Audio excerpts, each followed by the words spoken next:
काबुल में जो धमाका हुआ है उसकी क्या वजह बनी है और किसने किया है वो? दाइश ने उसकी बाकायदा जिम्मेदारी कबूल की है और इतलात ये हैं कि वहाँ पर चीनी बाशिंदे थे या उनको निशाना बनाया गया है। 25 जनवरी के बाद कहा कि जब इन लोगों की नकल मकानी मुकम्मल हो जाए तो ये जो फरवरी और मार्च के ये 2 महीने हैं इनको मोहलत दी गई है, तो यहाँ पर फिर ऑपरेशन होगा। अब इन लोगों का नकल मकानी का मरहला शुरू है, सिलसिला शुरू है, उनकी बाकायदा रजिस्ट्रेशन हो रही है ताकि इस आड़ में कोई इंतहा पसंद, कोई मिलिटेंट यहाँ ना दाखिल हो जाए। अस्सलाम वालेकुम नाज़रीन, मोहम्मद कज़ाफ़ी एक मरतबा फिर हाजिर है नया दौर के प्लेटफॉर्म से। नाज़रीन, हमारे बड़े ही प्यारे गेस्ट इरफान खान साहब केपीके से हमारे साथ मौजूद हैं। अस्सलाम वालेकुम इरफान खान साहब, क्या हाल है आपके?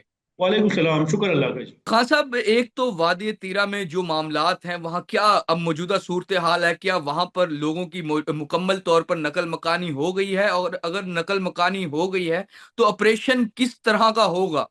जहाँ पर बताया जाता है कि जहाँ पर जगह खाली करवाई जाए, जहाँ से लोगों को निकाला जाए, वहाँ पर फुल फ्लेज ऑपरेशन किया जाता है। तो यहाँ पर ऑपरेशन की क्या नौइयत होगी और वो कब से शुरू होगा? और दूसरा, काबुल में जो धमाका हुआ है उसकी क्या वजह बनी है और किसने किया है वो? जो आपका आखिरी सवाल है उस पर पहले मैं जवाब देता हूँ। उसकी जिम्मेदारी जी जी। ISKP यानी दाइश ने कबूल की है। और ये जो एक जहाँ पर धमाका हुआ है उसमें चाइनीज़ की हलाकत की खबरें सामने आ रही हैं, कुछ इतलात ये भी सामने आ रही हैं कि उनको छुपाने की कोशिश की जा रही है। लेकिन बहरहाल दाइश ने उसकी बाकायदा जिम्मेदारी कबूल की है और इतलात ये हैं कि वहाँ पर चीनी बाशिंदे थे या उनको निशाना बनाया गया है, उनको टारगेट किया गया है। अभी उनकी तहकीकात चल रही हैं और उनकी तरफ से कोई इस तरह की और डिटेल सामने नहीं आई है। दूसरी बात जो थी ऑपरेशन है, जाहिर बात है इंटेलिजेंस बेस्ड ऑपरेशन हो रहे थे।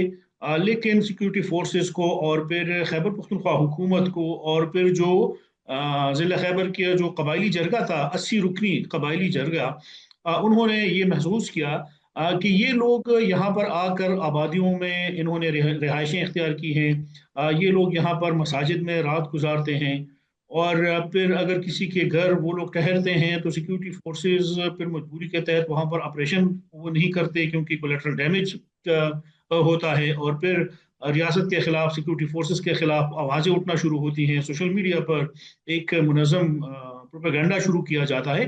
तो इस चीज से बचने के लिए, ताकि कोलेटरल डैमेज ना हो, इन लोगों को कहा कि आप नकल मकानी शुरू करें। और 25 जनवरी के बाद कहा कि जब इन लोगों की नकल मकानी मुकम्मल हो जाए तो ये जो फरवरी और मार्च के ये 2 महीने हैं इनको मोहलत दी गई है, तो इस यहाँ पर फिर ऑपरेशन होगा और ऑपरेशन फिर बिला इम्तियाज होगा। तो जाहिर बात है कि जब वहां पर मकामी आबादी नहीं होगी, मकामी आबादी निकल जाए और वहां पर अगर कोई बंदा पाया गया तो इसका मतलब है कि वो मिलिटेंट है, वो इंतहा पसंद है, वो वहां पर रहते हैं, उनके वहां पर ठिकाने मौजूद हैं। तो इसलिए अब इन लोगों का नकल मकानी का मरहला शुरू है, सिलसिला शुरू है, उनकी बाकायदा रजिस्ट्रेशन हो रही है ताकि इस आड़ में कोई इंतहा पसंद, कोई मिलिटेंट यहाँ ना दाखिल हो जाए। उनके लिए कैंप, 2 कैंप बनाए गए हैं और उसके बाद वहां पर फिर ऑपरेशन शुरू किया जाएगा। तो ऑपरेशन की तो यही सूरत हाल है। और ये ऑपरेशन इसलिए शुरू हम्म। किया जा रहा है कि सिक्योरिटी फोर्सेस ने और वफाकी हुकूमत ने और फिर खैबर पख्तूनख्वा की हुकूमत ने एक मोहलत मांगी, उनको एक मोहलत दी मकामी जरगे को। एक मकामी जरगा बना था जिसमें तकरीबन 80 अफराद शामिल थे और उन्होंने जो तिरा का इलाका है, बाग, वहां पर उन्होंने जाके उन इंतहा पसंदों के साथ मुज़ाकरात किए, उनसे बात की कि आप हमारे इलाकों से निकल जाएं, आप या तो अफगानिस्तान चले जाएं या ऊपर पहाड़ों पे चले जाएं, लेकिन आप ये आबादी वाले इलाकों से निकल जाएं। अगर आप यहाँ रहेंगे तो सिक्योरिटी फोर्सेस वाले ऑपरेशन करेंगे, नुकसान आम आवाम का होगा और न फिर आपका कुछ ज़्यादा नुकसान होता है न सिक्योरिटी फोर्सेस का। तो उन्होंने फिर जरगे को कहा कि हमें थोड़ी सी मोहलत दे, हमारे जो बड़े हैं वो अफगानिस्तान में बैठे हैं, हम उनसे पूछ कर फिर आपको बताएंगे। बहरहाल वो जरगा फिर इधर आया। जी। उनकी सिक्योरिटी फोर्सेस हुकाम के साथ मुलाकातें हुई, उनकी सूबाई हुकूमत हुकाम के साथ मुलाकातें हुई और वो जरगा दोबारा फिर किया। लेकिन वो कामयाब नहीं हुआ। और वो इसलिए कामयाब नहीं हुआ कि वहां पर जो लोग थे उन्होंने अफगानिस्तान जाने से इनकार किया। तो जो बज़ाहिर वहां पर कबायली जरगा था, जो कबायली लोग थे, वो भी फिर हुकूमत के साथ, रियासत के साथ, सिक्योरिटी फोर्सेस के साथ मिल गए और उनकी मर्जी पर हम्म। अब ये ऑपरेशन हो रहा है। उन्होंने उनसे रिक्वेस्ट की कि आप इन लोगों से ये इलाका खाली करा दें। तो सूरत हाल तो फिलहाल यही बिल, है। बिल्कुल। अच्छा सर, खान साहब वहां पर टीटीपी तो एक सामने आती है कि टीटीपी वहां पर मौजूद है, और टीटीपी के जो वहां पर ये लोग हैं वो वहां पर हैं, लेकिन उसके अलावा वहां पर कौन कौन सी तंजीमें इस टाइम सरगर्म हैं दहशतगर्दी करने में? मुख्तलिफ हैं, इस तरह तो बहुत ज़्यादा है।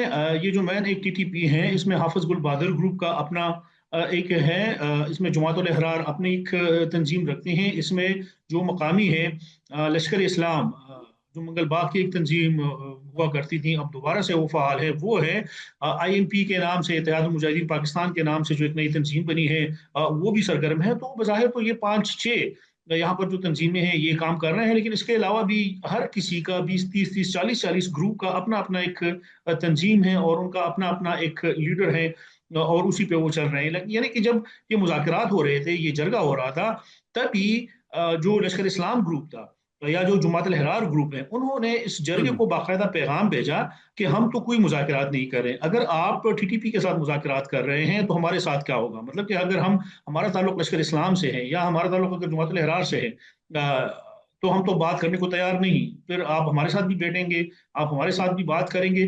तो उनमें भी एक स्प्लिट है, एक डिवीजन है, एक रिफ्ट है, जो टीटीपी और दीगर तंजीमें हैं। तो इसके बाद वो जो जरगा है वो भी पीछे हट गया, और उन्होंने भी फिर कहा कि अब जो है ऑपरेशन वो नागुजीर बन चुका है। तो सूरत हाल यही है कि ये पांच छह तो मुख्तलिफ तंजीमें हैं जो वहां पर सरगर्म अमल है। अच्छा, जो टीटीपी के दहशतगर्द हैं और दूसरी जमातों के, ये तो फिलहाल बलूचिस्तान अफगानिस्तान चले जाएंगे ना? तो फिर ये अफगानिस्तान की उस वाले बॉर्डर पर क्या फौज तैनात है प्रॉपर? क्यों इनको निकलने नहीं दिया जाएगा? क्या मैकेनिज्म क्या है इस टाइम? देखिए वादी जो तीरा एक वो रियासत, घेरा हुआ है चारों साइडों से, वहां से लोगों को नकल मकानी शिनाख्त की बुनियाद पे हो रही है, किस तरह हो रही है? देखिए रियासत की पॉलिसी बहुत वाजह है कि इनको किसी को भी नहीं हम्म। छोड़ना। अब जाहिर बात है कि वहां पर फेंसिंग हुई हम्म। है, लेकिन जो पाक हम्म। अफगान बॉर्डर है, जो 2600 किलोमीटर है, इसमें 12 1300 किलोमीटर खैबर पख्तूनख्वा में आता है।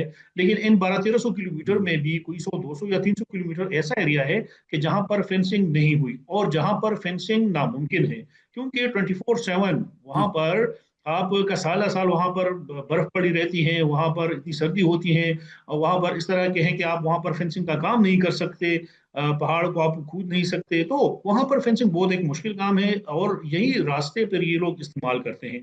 तो यहाँ पर ये सवाल पैदा होता है कि अगर ऑपरेशन होता है तो ये लोग कहाँ जाएंगे? माजी में भी जब हम्म। 2013 14 15 में यहाँ ऑपरेशन शुरू हुआ तो इधर से लोग फिर अफगानिस्तान चले गए थे, वहां पर इनकी महफूज है अभी भी। जब इनको पता चला कि सिक्योरिटी फोर्सेस ऑपरेशन लॉन्च करने जा रही हैं, तो पहले से काफी लोग छोड़कर चले गए हैं। वो अपने महफूज मकामात पर पहुंच चुके हैं। कुछ लोगों की वहां पर भी बिल- अब मौजूदगी है। तो ऐसी सूरत हाल में फिर जाहिर बात है कि जो ऑपरेशन होगा बिला इम्तियाज होगा। और अगर ये लोग बॉर्डर हम्म। क्रॉस करके उधर जाते हैं तो जो हमारे इंटेलिजेंस के इदारे हैं या इनके रिपोर्ट्स हैं या इनके पास जो टेक्नोलॉजी है, जाहिर बात है वो फिर उसका इस्तेमाल करेंगे। और कोशिश इनकी ये होगी कि उनको ख़त्म किया जाए, उनको जिंदा अफगानिस्तान ना जाने दिया जाए। जी, तो नाज़रीन, इरफान खान साहब हमारे साथ मौजूद थे और वादी तीरा के हवाले से जो भी पहलू थे उन पे उन्होंने बड़ी डिटेल गुफ्तगू की। फिलहाल के लिए नाज़रीन, मोहम्मद कजाफी को और इरफान खान को इजाज़त दीजिए। नया दौर से खुदा हाफिज।